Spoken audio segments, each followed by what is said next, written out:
He was unstoppable, fearless, and one of the best clutch players of the 1980s. But Andrew Toney's career didn't end with applause. It ended in pain, mistrust, and silence.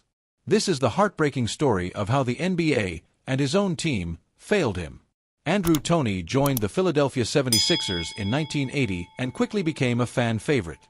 A deadly shooter and fierce competitor, he earned the nickname the Boston Strangler for the way he dominated the Celtics in the playoffs. He didn't just show up in big games, he took over. Even legends respected him. Larry Bird once said, "We had nobody who could guard him." Charles Barkley called Toney the best teammate he ever had. By 1983, Toney was a key reason the Sixers won their first championship in 16 years. He averaged nearly 20 points per game and stayed cool under pressure. That team had 4 future Hall of Famers, but Toney was just as vital as any of them. In 1985, things took a dark turn. Toney started feeling intense pain in his feet. At first, it seemed like normal soreness. But the pain didn't go away, it got worse. He told the team doctors, but they found nothing. Test after test said he was fine. The team didn't believe him. Some accused him of faking it. The owner, Harold Katz, even went public, calling out Toney's attitude.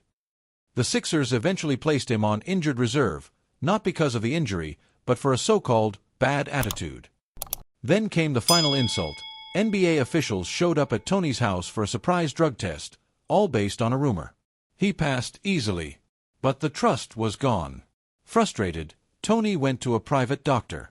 The truth. He had stress fractures in both feet, real, serious injuries that team doctors missed. He had been playing on broken feet, and nobody believed him. By the time it was caught, it was too late. He had surgery, but his speed and explosiveness never returned. His career was effectively over. Toney played only 6 games in the 1985-86 season. He retired in 1988 at just 30 years old. From that point, he vanished from the spotlight. He became a schoolteacher in Atlanta and refused to attend any 76ers games for over 2 decades. The hurt ran deep, not just physically, but emotionally. In 2012, the Sixers honored their 1983 team. Toney finally returned. The crowd gave him a standing ovation. Fans hadn't forgotten.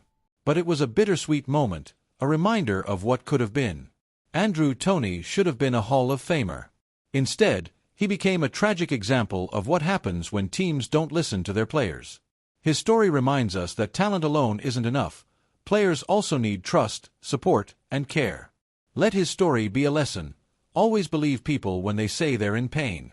What do you think? Was Andrew Toney robbed of greatness? Share your thoughts in the comments.